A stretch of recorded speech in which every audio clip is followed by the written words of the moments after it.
yeux qui font baisser les miens, un rire qui se perd sur sa bouche. Voilà le portrait sans retouche de l'homme auquel j'appartiens. Quand il me prend dans ses bras, qu'il me parle tout bas, je vois la vie en rose. Il me dit des mots d'amour, des mots de tous les jours, mais moi, ça me fait quelque chose. Il est entré dans mon cœur une grande part de bonheur dont je connais la cause. C'est lui pour moi, moi pour lui. Hola, ¿qué tal? ¿Cómo están? Bienvenidos a una nueva edición de Charlas con Estilo. Gracias por acompañarnos.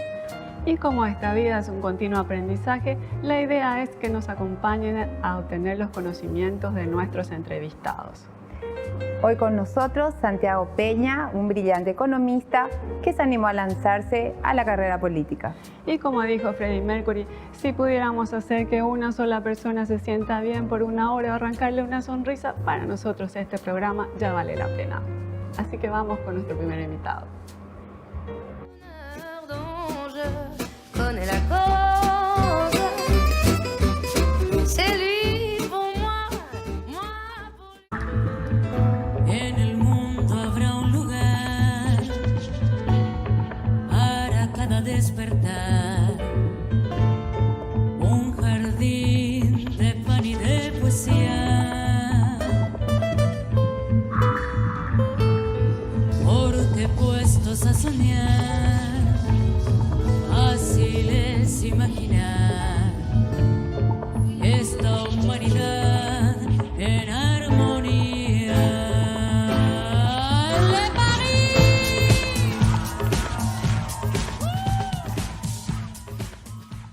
Bonheur dont je connais la cause. C'est lui pour moi, moi pour lui dans la Y vie. sin más trámite, damos la bienvenida a Santiago Peña, candidato a presidente de la República. Santiago, ¿cómo estás? Muy bien, ¿y vos? Bienvenido. ¿Cómo estás? Un Del placer, movimiento, muy contento de venir a compartir con ustedes. Muchas gracias. Un placer. el movimiento Honor Colorado del Partido Colorado. Un brillante economista a quien le queremos preguntar muchísimas cosas. Con muchísimo gusto. Asiento, por favor. Permiso. Santi, por supuesto, como sos un gran economista, queremos preguntarte sobre la economía de nuestro país. Pero antes, contanos de tu vida fuera del país. ¿Estuviste estudiando fuera? Yo tuve varios episodios, ¿verdad? Uno fue como estudiante, cuando terminé la carrera de economía aquí en Paraguay. Nos fuimos ya con familia, acuérdate que yo comencé muy temprano, así que fuimos con 23 años, con Leti y Gonzalo, que tenía 5, a Nueva York. Yo me pude ir a estudiar gracias a una beca que había ganado el gobierno de Japón, así que nos fuimos casi 2 años a vivir a Nueva York.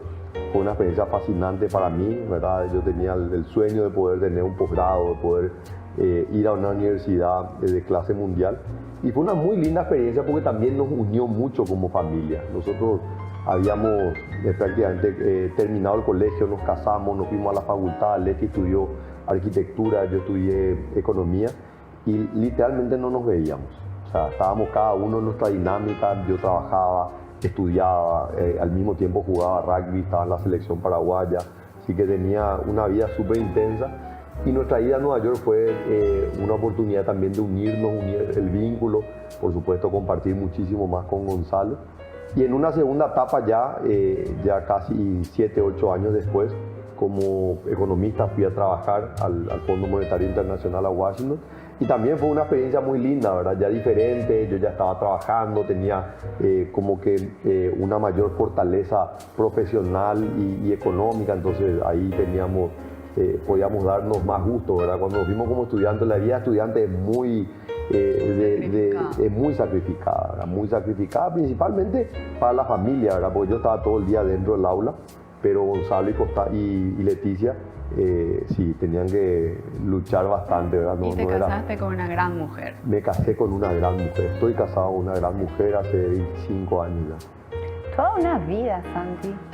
¿No habrá sido fácil con un nene chiquito vivir fuera? No. No fue fácil, ¿verdad? Y cada vez que iba algún pariente, todo muy lindo cuando va el pariente, pero después cuando vuelve es como te deja un vacío, ¿verdad? Al final Sí. decía, yo no quería que vaya mamá porque se iba mamá y todo súper bien, y después de 2 semanas volvía y te dejaba esa sensación de vacío. Lo mismo pasaba con la mamá de Leti, iba a visitarnos o algún hermano. Uno extraña mucho la familia extendida, por más que nosotros ya en la segunda etapa había nacido Constanza, o sea, teníamos una dinámica diferente. No te puedo decir, no nos faltaba nada, ¿verdad? Los chicos iban a un excelente colegio, yo tenía un gran trabajo, pero sentíamos mucho ese contacto con la familia extendida, los hermanos, los primos, los abuelos.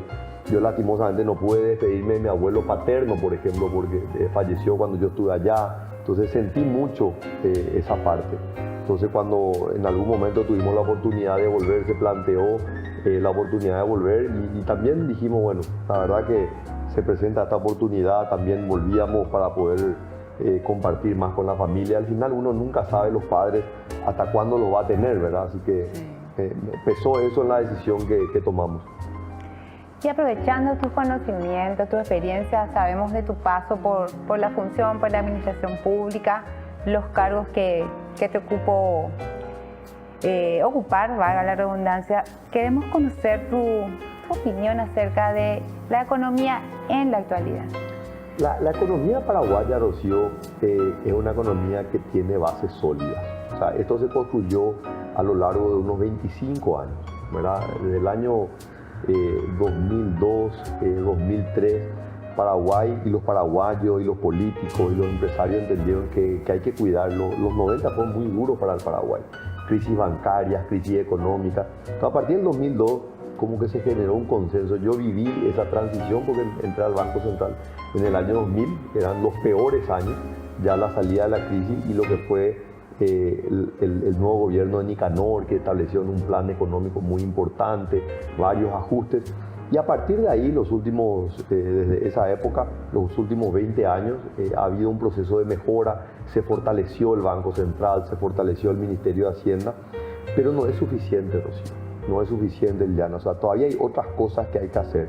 Tenemos que valorar lo bueno, pero estamos lejos de lo que realmente el Paraguay puede dar. O sea, sobre esa es como una casa, ¿verdad? Vos establecer los cimientos, pero después tenés que empezar a construir las paredes, ¿verdad? Porque no solamente una estabilidad macroeconómica, tiene que haber generación de empleo, tiene que haber una clase media, ¿verdad? ¿Qué es lo que es una clase media? Gente que deja de ser pobre y empieza a tener otra serie de aspiraciones, quiere tener mejor acceso a educación, mejor acceso a salud, quiere tener trabajos de mejor calidad. No solamente está bien, hay gente que quiere conseguir un trabajo, pero el que quiere trabajo también quiere conseguir trabajos de mejor calidad, que remuneren mejores salarios. Bueno, y eso requiere una serie de medidas que lastimosamente no las hemos implementado hasta ahora. Hemos hecho una buena base, pero tenemos que hacer otro tipo de medidas ahora que va a permitir que haya mayor generación de empleo. Por supuesto que mejore la seguridad, ¿verdad? Porque la falta de empleo automáticamente aumenta la inseguridad. Y acá Mario Orsinoli, que hizo las preguntas, está muy interesado en el proceso de industrialización. ¿Qué nos podrías decir al respecto? Así mismo, vos sabés que bueno, yo soy un apasionado de la economía, del estudio de la economía, no solamente a nivel local, sino a nivel mundial. Y quien se considera el padre de la economía, un señor que se llama Adam Smith, escribió un libro hace casi 250 años. Y a partir de ahí como que se conoce la economía moderna y diferentes países han pasado por procesos de desarrollo. ¿Qué es un proceso de desarrollo?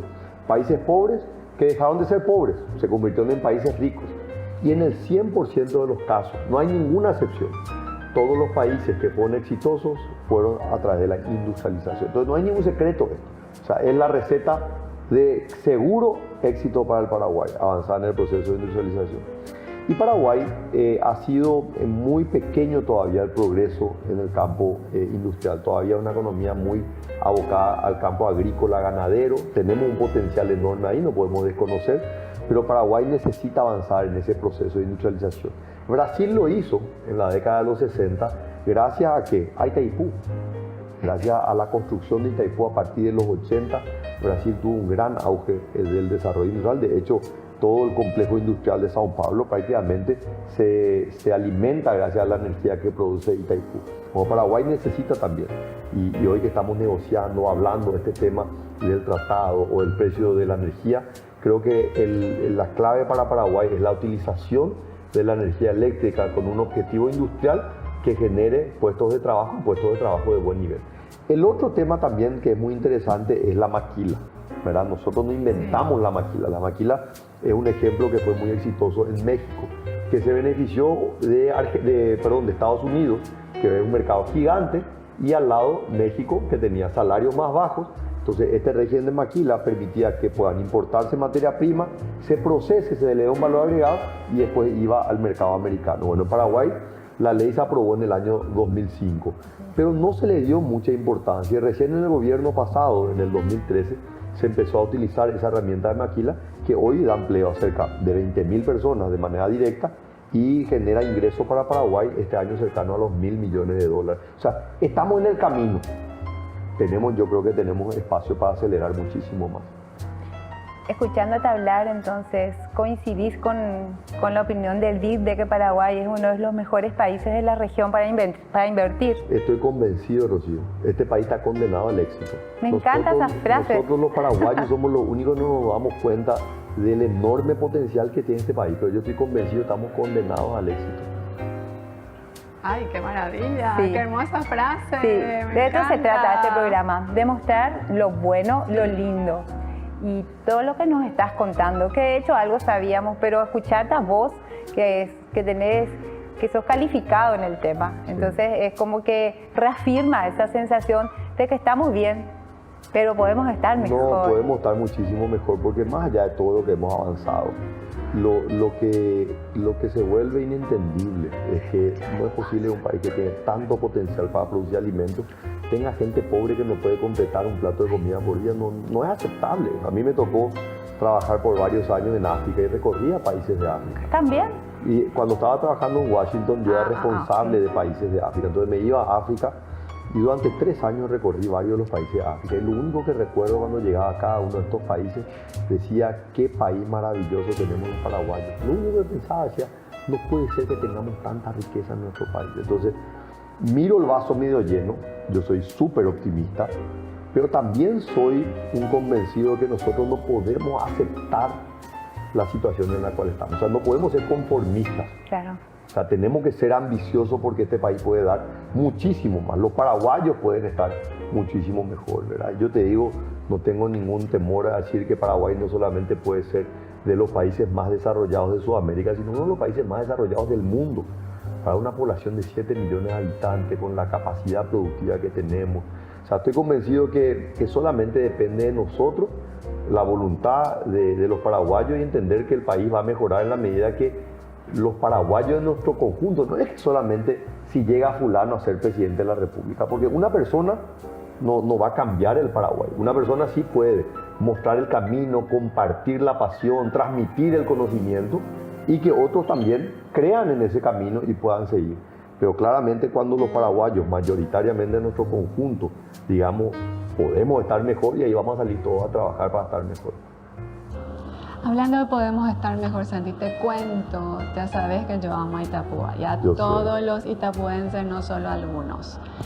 Antes ellos me decían, lo que pasa es que Santi es muy nuevo en el 2017 cuando caminábamos juntos, sí. Y ahora están todos súper fanatizados.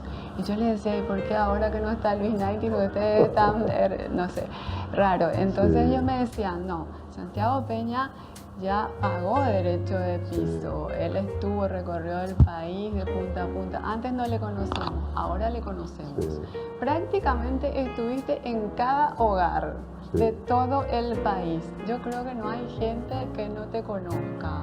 Fuiste haciendo un trabajo hormiga, o sea, todo este tema de las encuestas también no es una casualidad, es un arduo trabajo, sí, que venís haciendo desde el 2017, ¿verdad? Y hoy te quiere la gente. Y yo le decía, pero decime una cosa que te ofrece Santi, que estás tan fanático, sí, y nada, pero mucha gente nos prometió muchas cosas, entonces, y por ahí no cumplieron, entonces ahora queremos a alguien que haga las cosas bien. Y como él es un brillante economista, porque eso sí tenés, todos dicen que sos muy preparado, que estás muy capacitado y que puedes hacer grandes cosas por el país. Entre esos temas son el tema de la industrialización. Sí. ¿Podrías decirnos cuáles son tus 3 ejes para seguir avanzando con la economía, que es lo más importante, porque Sí. nuestro país tiene un nivel elevado de pobreza? Así mismo, pues, Liliana, mira, primero que nada, la experiencia del 2017 fue una experiencia muy gratificante en varios niveles, ¿verdad?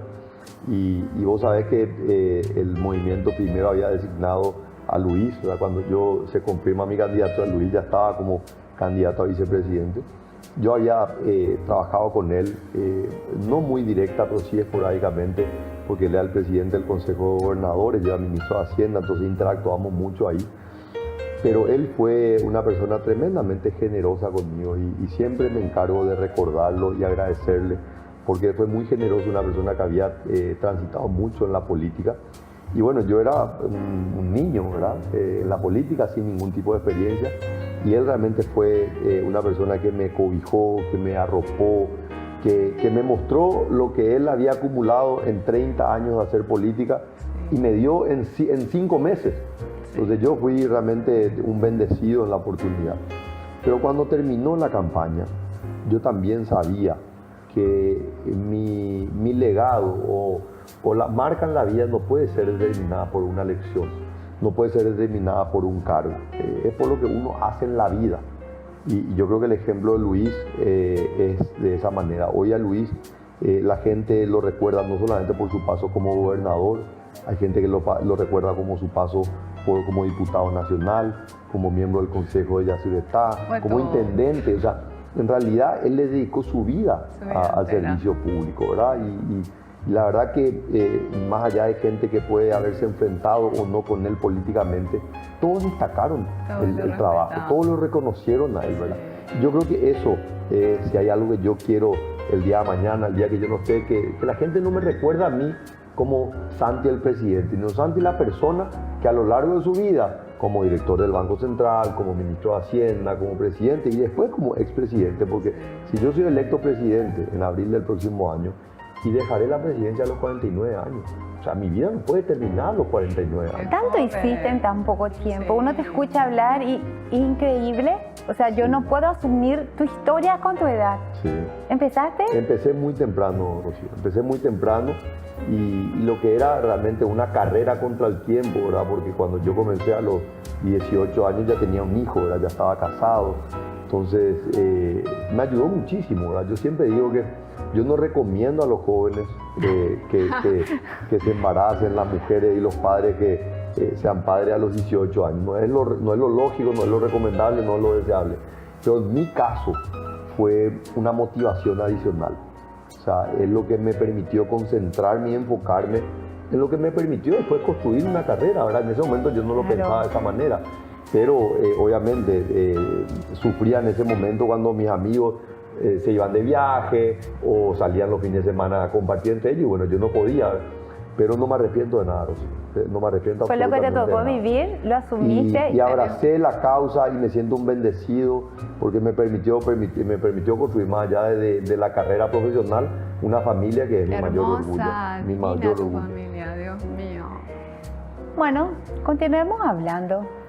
Y antes de enfocarnos Pero un poco... perdón, porque me enfoqué en la primera parte y no me enfoqué en la pregunta claro, de Liliana. la respuesta de Liliana. Sobre cuáles son las áreas donde yo me quiero enfocar. Yo tengo, no quiero ponerlo de manera peyorativa como algo negativo, una obsesión. O sea, si hay algo que yo creo que va a ser determinante y quiero que la gente me recuerde, es que yo me preocupé por la generación de empleo. Yo creo que en el momento que está hoy Paraguay, en el desafío demográfico de los jóvenes que se están insertando al mercado laboral, hoy la clave del éxito para el Paraguay es la generación de empleo. ¿Cómo generamos empleo? La utilización de la energía eléctrica es fundamental, para eso hay que invertir en redes de transmisión y distribución. La formación de mandos medios, no es solamente asegurar que los chicos vayan a la universidad. La universidad es súper importante, Claro.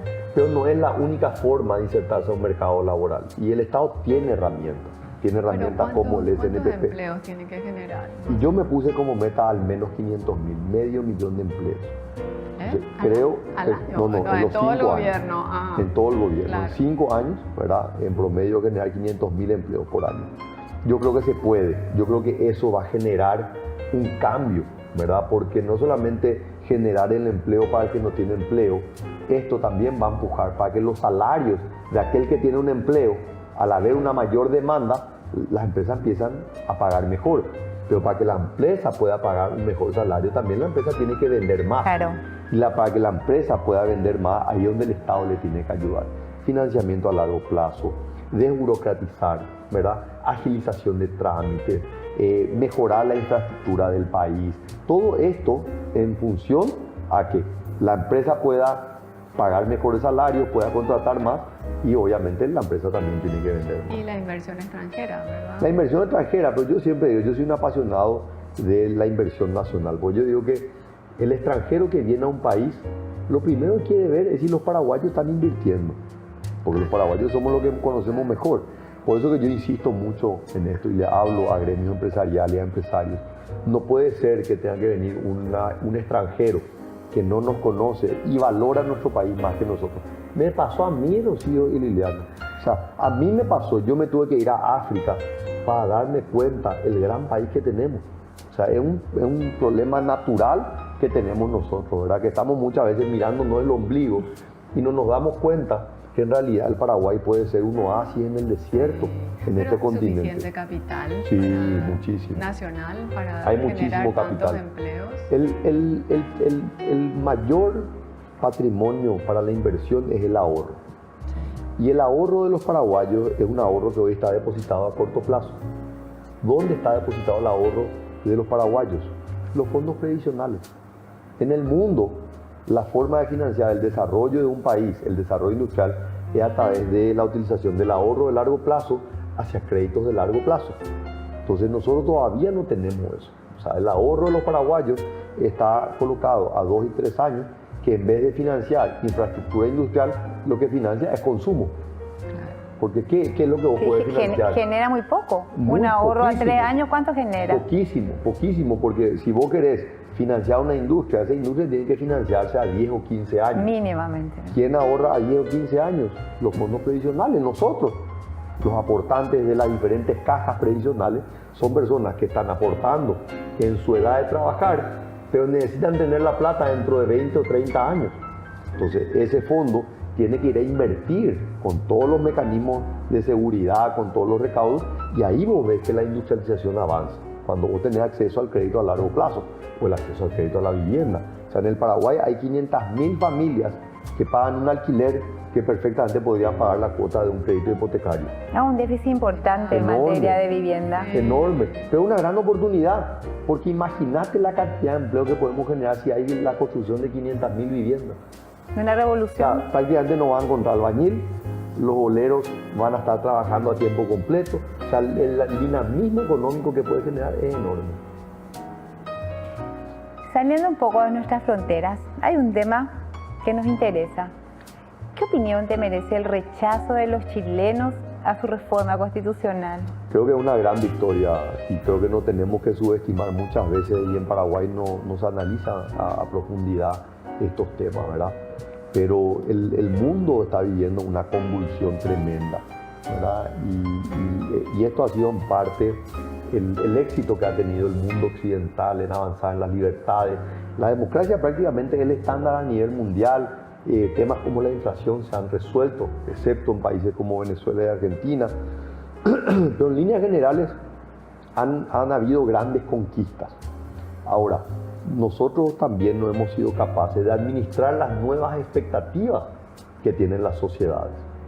Entonces, esas nuevas expectativas, ¿verdad? Y esa sociedad de los derechos y no de las obligaciones, ha hecho que muchos de los países hayan caído en la tentación del populismo. Le pasó a Venezuela, le pasó a Argentina, le pasó ahora a Colombia. O sea, Colombia está saliendo muchísimo capital porque el socialismo, el comunismo, estos modelos han fracasado en todos los países del mundo que se intentó y en todas las épocas No es que, no, vamos a probar ahora el socialismo. Bueno, fracasó la implementación de la Unión Soviética, pero bueno, eran otros tiempos. No, no. En cualquier época, en cualquier lugar del planeta fracasó el modelo. Entonces nosotros tenemos que tener mucho cuidado. Y Chile es un ejemplo. Por eso, hay que Chile, interpretar después ese rechazo. de 30 años de un progreso económico, de un desarrollo humano, todos los indicadores sociales han mejorado, pero hubieron nuevas expectativas, nuevas demandas. Y la clase política y la clase empresarial no supo escuchar esas demandas y esas expectativas. Y cayeron en esto. Pero, por suerte, creo que primó la racionalidad y finalmente la gente salió a entender que no podían retroceder en las libertades, porque eso se trata, el socialismo y el comunismo, lo que hace es quitarte libertades, le quita libertades al ser humano, no te permite elegir qué estudiar, no te permite elegir en qué trabajar, el Estado es el que decide en qué estudiar. Era raro ver a Chile así. Era rarísimo, ¿verdad? Pero bueno, serio. hay que también que saber un poco la historia, ¿verdad? Chile también tiene muchas de estas ideas, ¿verdad? Tiene muchas de estas ideas. Acordate que Allende fue un presidente que era claramente un comunista, ¿verdad? O sea, él estaba totalmente identificado con esa ideología. Pero bueno, yo creo que fue un gran éxito el rechazo finalmente de esa constitución. Y bueno, ellos ojalá puedan reencauzar. Pero qué linda oportunidad para el Paraguay mostrar un país estable, un país que privilegia el derecho al trabajo, la propiedad privada. Creo que nosotros estamos en una tremenda oportunidad, que es lo que hoy tenemos que enfrentar en el proceso político electoral. Y volviendo a nuestro suelo guaraní, las viviendas populares, un tema demasiado importante que ya tocaste, podríamos profundizar. Claro que sí, Liliana, claro que sí. El problema de 4 o 5 personas por familia, ¿no? Mira, han habido y de vuelta, no podemos desconocer algunos avances. La Agencia Financiera de Desarrollo, que fue una reforma de la banca pública en el año 2005, ha traído enormes beneficios. O sea, hoy hay créditos a largo plazo. Antes de esa época no existían los créditos a largo plazo. Ahora, nosotros todavía estamos avanzando muy lento. Nosotros necesitamos acelerar nuestro proceso de desarrollo. Nosotros no podemos llevar el tiempo que le llevó a Chile, a Colombia, a Perú. Cuando nosotros ya sabemos, como venimos de atrás, nosotros ya podemos ver cuáles han sido los modelos que han sido exitosos y cuáles han sido los fracasos. Entonces, el dinamismo de la construcción para viviendas sociales, primera vivienda, para una clase media vulnerable, porque lo que estamos buscando es no la donación, sino que a través de un crédito a largo plazo esa persona pueda tener acceso a su propia vivienda y empezar a ahorrar, porque eso se trata. Opción 1, alquilo. Nunca me he dado dueño de la casa. Opción 2, durante 20 años pago el alquiler, y después de 20 años me quedo con la casa. Te vas a ocupar, ¿verdad? Claro, no es un tema, quiere su casa. Es un tema, Liliana, que tengo muy presente. Lo trabajé en su momento, ¿verdad? Hacia el final del gobierno donde yo fui ministro, modifiqué la Carta Orgánica del Banco Nacional de Fomento, porque yo no le puedo obligar a un banco privado que dé tasas bajas. Pero sí puedo, como parte de la política pública y de la herramienta que tiene el Estado, Agencia Financiera de Desarrollo, Banco Nacional de Fomento, generar las condiciones para el acceso al crédito a esas familias. Y escuchándote se hace inevitable la pregunta. Santiago, qué formal. Santi, ¿cómo marcha la campaña?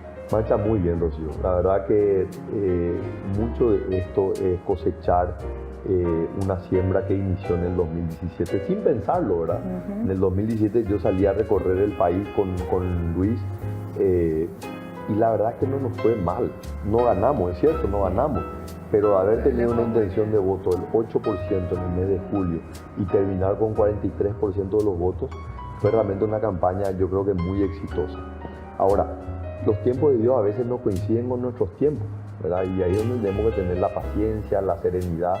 Y creo que hoy ha llegado ese momento. Se siente por lo menos. Finalmente, si soy elegido el 18 de diciembre, va a ser una decisión que escapa a mi voluntad. Yo tengo la firme convicción y determinación, pero tengo que seguir trabajando. Se siente muy bien, esa es la realidad. No solamente las encuestas, que son fotografías del momento y los lugares, pero en el contacto con la gente. Yo siempre digo que el mejor indicativo del fervor de la gente es cuán fuerte te estiran para un abrazo o cuán fuerte te estiran para una foto, ¿verdad? Si vos te vas a un lugar y la gente se acerca, todo súper bien. Pero cuando te vas a un lugar y la gente te estira, cuando la gente te abraza, te demuestra ese cariño, hay algo más, ¿verdad? Y por supuesto una enorme responsabilidad, no niego que siento una enorme responsabilidad sobre mis hombros. ¿Sabes qué me dijo la gente? Que siendo tan preparado podrías haberte ido a otro partido tras la derrota del 2017, pero ahí te quedaste, tragando polvo y empezando de nuevo. Y yo creo que todo esfuerzo tiene recompensa y la gente por eso hoy, bueno, básicamente lideras las encuestas, ¿verdad? Creo que sí, yo creo que la perseverancia es siempre una virtud, ¿verdad? Y yo hice mucho deporte en mi juventud. Y, que la gente valora. Para toda actividad, toda disciplina, la perseverancia. Hay gente que dice no, el talento. Yo creo mucho más en la perseverancia. Yo creo que la disciplina, el esfuerzo, la dedicación son mucho más importantes. No hay otra forma de cumplir los sueños, ¿verdad? No hay otra forma, ¿verdad? Yo creo que hay gente que de repente está en el momento indicado y en el tiempo, en un lugar indicado y se las da, ¿verdad? Pero creo que la gran mayoría tenemos que remar, tenemos que luchar y finalmente creo que también hay que disfrutar el proceso más que el fin. ¿Y ya como presidente crees necesario aumentar el ingreso de la población? Claro, por supuesto, yo creo que se puede aumentar. Paraguay tiene un ingreso per cápita, Liliana, que es $5.000. El promedio de Sudamérica estamos hablando cerca de 10.000. O sea, no estoy hablando de los niveles más grandes que son Chile y Uruguay. O sea, Paraguay podría aumentar el ingreso de los paraguayos de manera muy importante en los próximos años, que es un poco el objetivo que tengo. Muy importante eso de destacar. Vamos a ganar más. Así mismo, queremos tener un poco más de plata en el bolsillo para finalmente hacer lo que nos gusta, ¿verdad? Hay gente que le gusta viajar, hay gente que le gusta ayudarle a sus hijos, hay gente que le gusta ayudarle a sus padres, algún pariente, algún amigo, emprender, pero de todo necesitamos. Y para mí la importancia del empleo es que finalmente le da dignidad a la persona. O sea, yo creo que la mejor política social es la generación de empleo. Y yendo al ámbito ganadero, que también es muy importante, sí. El país un poco desplazado por la maquila, actualmente está más en vanguardia, pero igual siempre fuimos, en el libro Semillitas se estudiaba antes que para pero seguimos siendo, Liliana, seguimos siendo. Ganadero, nos enseñaban eso. El campo representa la mitad de toda la economía paraguaya, 50%, la mitad. Por eso en la pandemia, cuando el mundo se tuvo que cerrar, Paraguay fue el país menos afectado, por la importancia del campo. Así que creo que tenemos que conocerlo y tenemos que valorarlo, porque no solamente pone comida en la mesa, sino que genera muchísimo empleo, genera ingresos para el Estado, ¿no? Los beneficios del campo y tenemos que reconocer, Paraguay es un país bendecido con una naturaleza que hoy nos permite producir alimentos. Y qué gran oportunidad, porque el mundo hoy necesita alimentarse. Una población que crece, una población que también está demandando cada vez más alimentos, así que para nosotros también es una gran oportunidad. Eso dicen los que creen mucho en el juicio final, que alimento, hay que generar alimento, que hay que guardar alimentos, ¿verdad? Que la tierra es fértil, que hay que tener un pedazo de tierra y cultivar. Eso dicen todos los que están con el apocalipsis incluso, ¿verdad? Sí, pero más allá del apocalipsis, no, ¿verdad? Yo creo que es una realidad, o sea, la proyección de la población a nivel mundial. Hoy somos cerca de 7.000 millones de habitantes en el mundo. Vamos a llegar a 10.000, o sea, prácticamente un tercio va a crecer en el año 2050. Pero la demanda de alimentos se va a duplicar. ¿Qué significa? Que no solamente hay más bocas que alimentar, sino las bocas que hoy ya hay quieren comer mejor. Entonces nosotros tenemos una gran oportunidad en ese proceso de valorar la producción agrícola ganadera, pero también combinar con aquello que hablábamos de un proceso industrial, frigoríficos, carne procesada, también convertir los granos en proteína animal, ¿verdad? Porque cuando exportamos el grano, la soja, por ejemplo, se exporta a $500 la tonelada.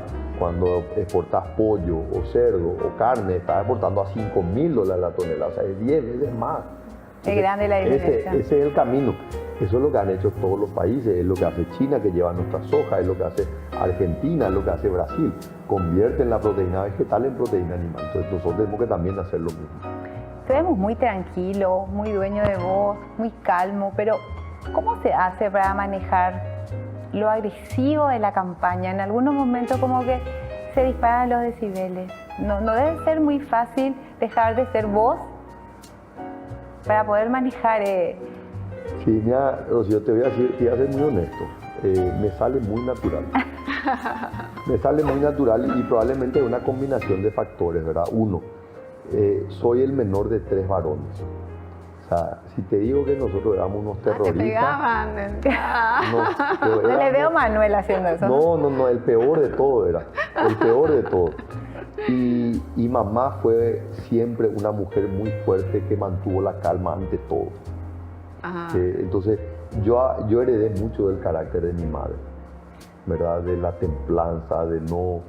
En el caos que reine la calma, ¿verdad? Entonces, eso para mí fue... O sea, hoy te puedo decir, a los 43 años, de dónde yo creo que saqué eso, y obviamente tiene que haber sido de mi madre, ¿verdad? Impresionante. Entonces, cómo sabes aguantar los garrotazos. Lo otro que también me ayudó muchísimo fue el deporte, ¿verdad? El deporte te ayuda mucho a la disciplina, a la perseverancia, a no sentirte derrotado ante una derrota, ¿verdad? Porque una cosa es que vos tengas una derrota, otra cosa es que vos te sientas derrotado. Tuviste la suerte de hacer deporte colectivo, Sí. ¿verdad? Que como que te vuelven más amigos de tus amigos. Totalmente. Y te genera otro y te voy a tipo decir de... algo, Rocío, y de un deporte que debe ser el único en donde dentro del campo de juego es un deporte muy agresivo, pero termina el partido y vos te vas a compartir con tu adversario.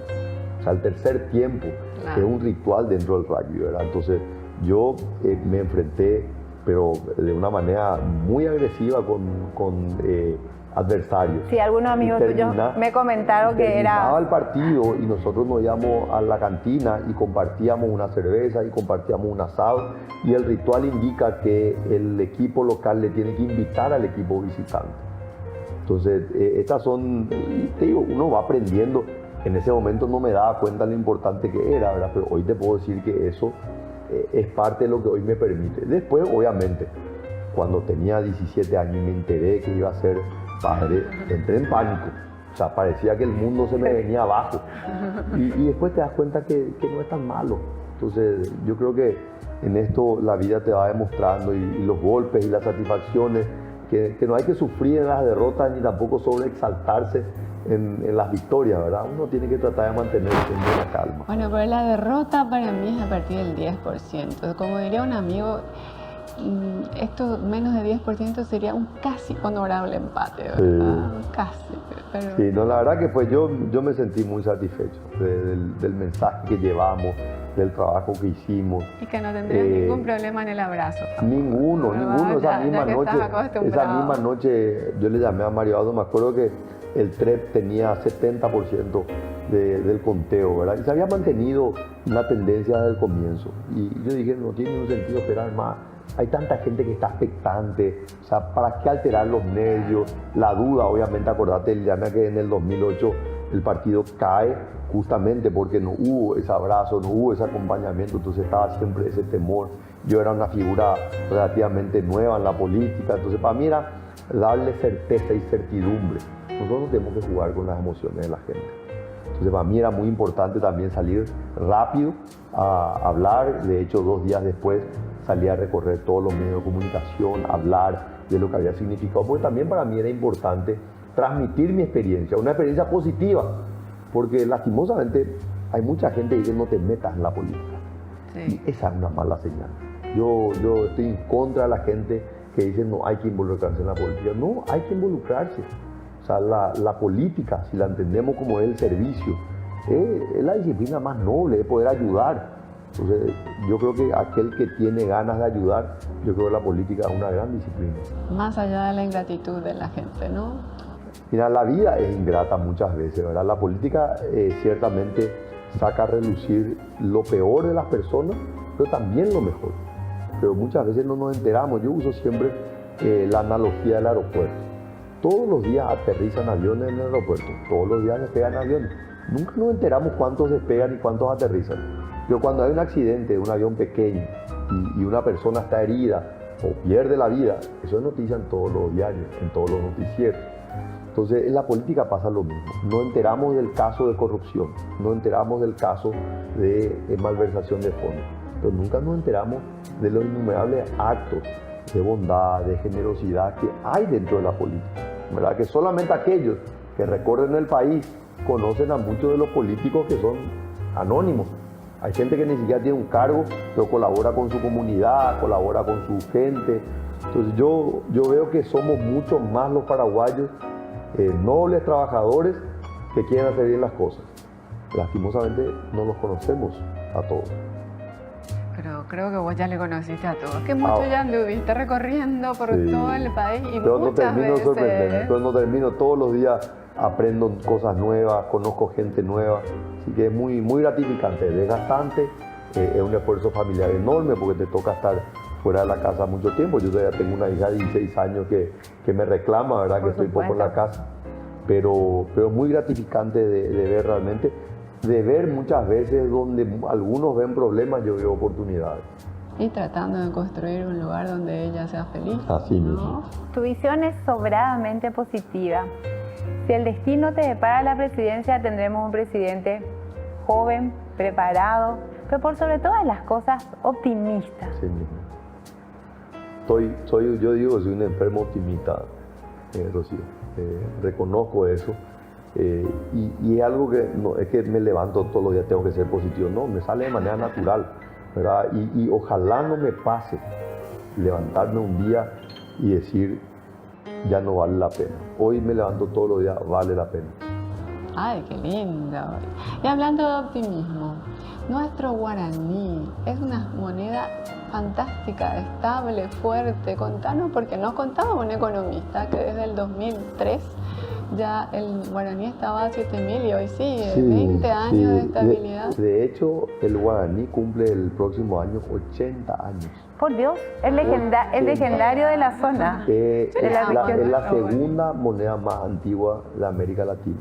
O sea, un logro tremendo. O sea, nosotros tenemos que también no olvidar, ¿verdad?, que no solamente en este periodo de la transición ha habido una positiva experiencia en el manejo macroeconómico.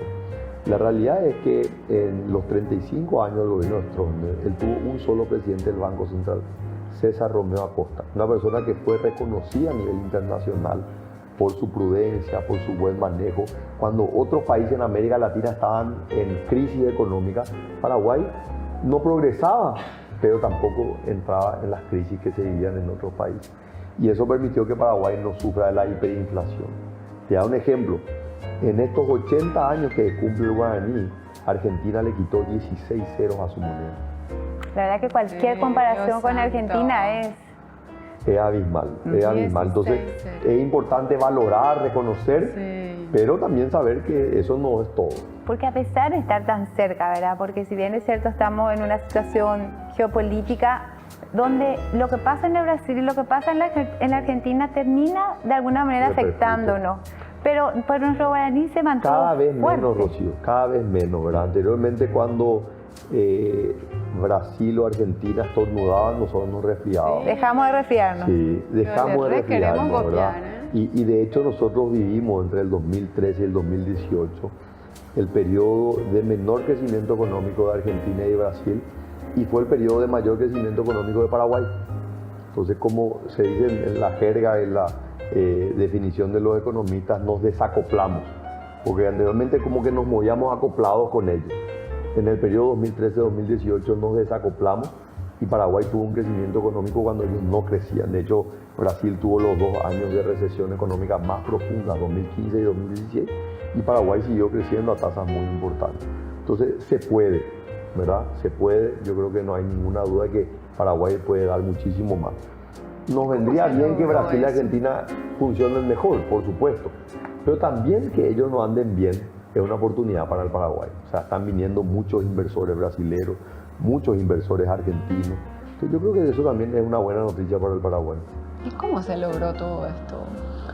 Y mira, la sumatoria de esfuerzos individuales de varias personas durante varios gobiernos. Han habido personas claves, ¿verdad? Yo creo que una persona clave fue Jorge Corvalán. Jorge Corvalán fue presidente del Banco Central entre el año 2008 y 2013. Fue el primer presidente del Banco Central que duró 5 años. Anteriormente un presidente del Banco Central duraba 1 año y medio, 2 años como máximo. Él fue el primero en durar 5 años.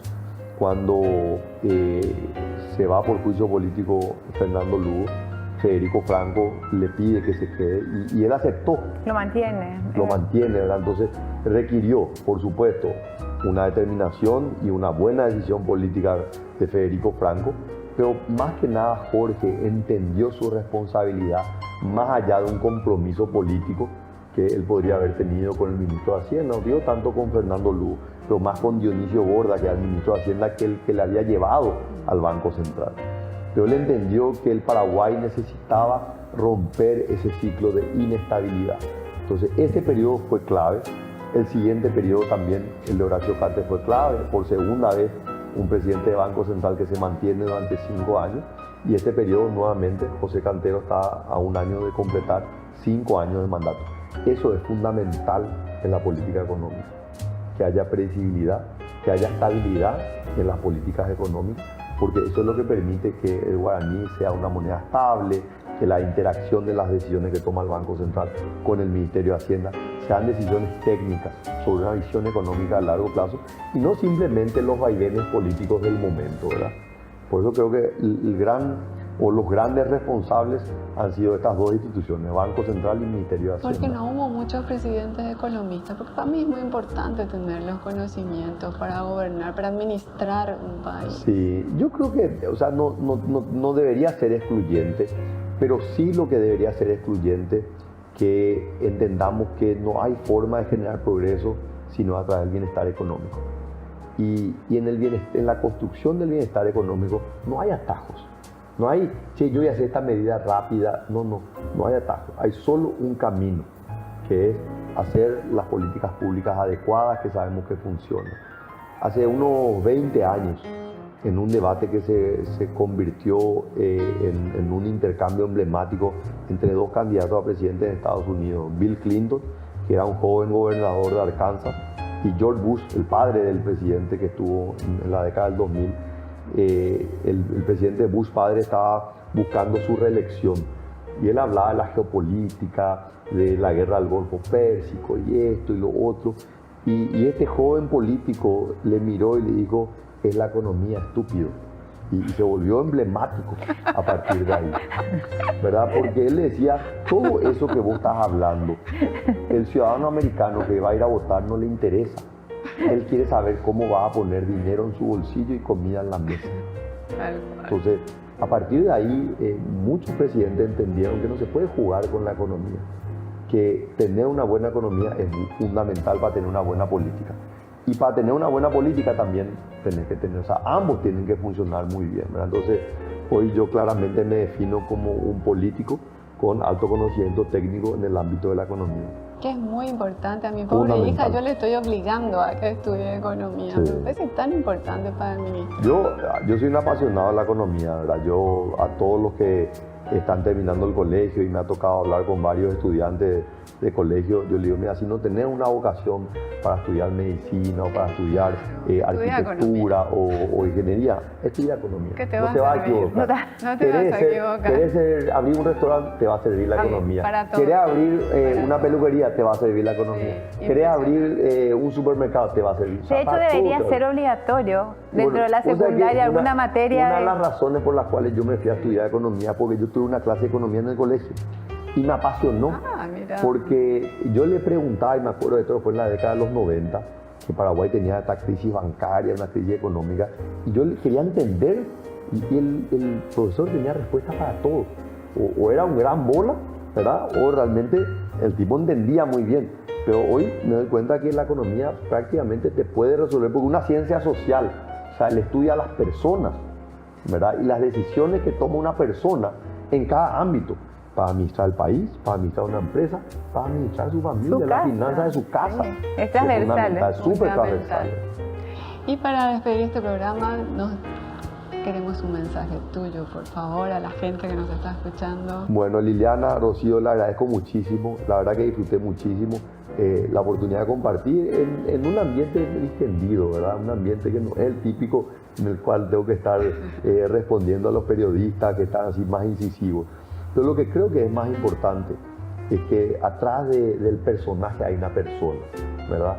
Y para mí siempre fue muy importante que la gente conozca a la persona más que al candidato. Cuando yo comencé mi campaña hace más de 5 años, me acuerdo que hablé con una persona que era un especialista en campañas políticas y le pregunté cuál es el mensaje. Y me dijo, tú eres el mensaje.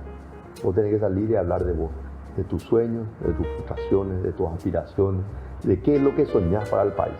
Así que vengo haciendo eso a lo largo de estos 5 años, en campaña, fuera de campaña, pero más que nada mostrando de que hay un Paraguay posible para nosotros, hay un Paraguay diferente, un Paraguay que dé más trabajo, que mejore la calidad de vida, que los jóvenes se puedan realizar en cualquiera de las disciplinas que quieran hacer y que el país finalmente pueda ser un país que progresa y que nos sintamos orgullosos todos los paraguayos de ser paraguayos. Muchísimas gracias, Santi, querido, por permitirnos conocerte y que la gente te conozca, que te valore, que te juzgue y que vayan a las urnas y ellos sabrán qué hacer, ¿no? Así mismo, muchísimas gracias. Un saludo para la audiencia. Quand il me prend dans ses bras, qu'il me parle tout bas, je vois la vie en rose. Il me dit... Nosotros tenemos un programa de gobierno bien claro, una opción preferencial por las familias y por las mujeres. No solamente por romanticismo, sino porque es un desperdicio de talento humano que no se utiliza en el Paraguay y también de gran injusticia. Pero nosotros, ¿sabés lo que tenemos que hacer? Agarrarle la manito a toda la gente, todas las criaturas que entran al primer grado y no soltarle nunca hasta que se reciban de colegio. Es un proceso que dura solamente 12 años. Todo el mundo se está peleando en que Cartes esto, Efraín Alegre y otro. No, no, no, no, no. ¿Qué vamos a hacer para que no haya deserción escolar en el Paraguay? Porque de cada 10 criaturas que entran a la escuela, solamente 4 llegan a terminar el colegio. Fue una campaña limpia, fue una campaña austera, fue una campaña corta. Fue una campaña en la cual no hemos pegado un solo afiche en ninguna columna, no hemos puesto ningún pasacalle, no hemos pintado ninguna pared, ¿verdad? Y con todo eso hemos llegado al electorado asunceno, ganamos en muchísimos colegios electorales. Es decir, lo que uno hace aquí en la capital repercute a nivel nacional. Entonces, cuando yo inicié inmediatamente después de terminada la elección, mi gira a nivel nacional, yo sentía ese cariño de la gente, ¿verdad? Se aprende y es lo que yo quería justamente de alguna manera demostrar también, Lili, de que uno puede hacer una campaña sin necesidad de ensuciar la ciudad, ¿verdad? Creo que eso definitivamente no fue lo determinante para ganar o perder.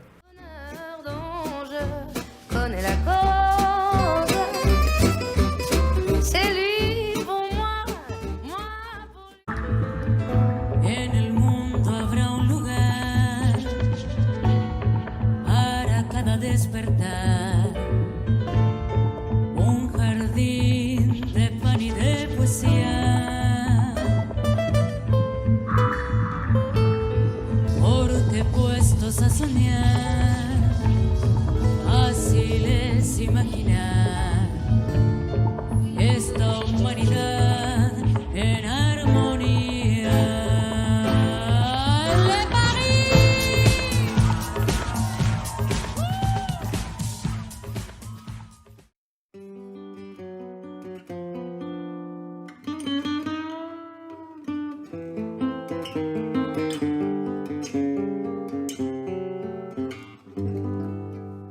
Des yeux qui font baisser les miens, un rire qui se perd sur sa bouche. Voilà le portrait sans retouche de l'homme auquel j'appartiens. Quand il me prend dans ses bras, qu'il me parle tout bas, je vois la vie en rose.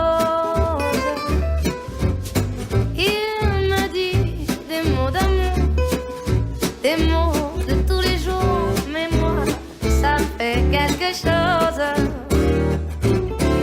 Il est entré dans mon cœur une grande part de bonheur.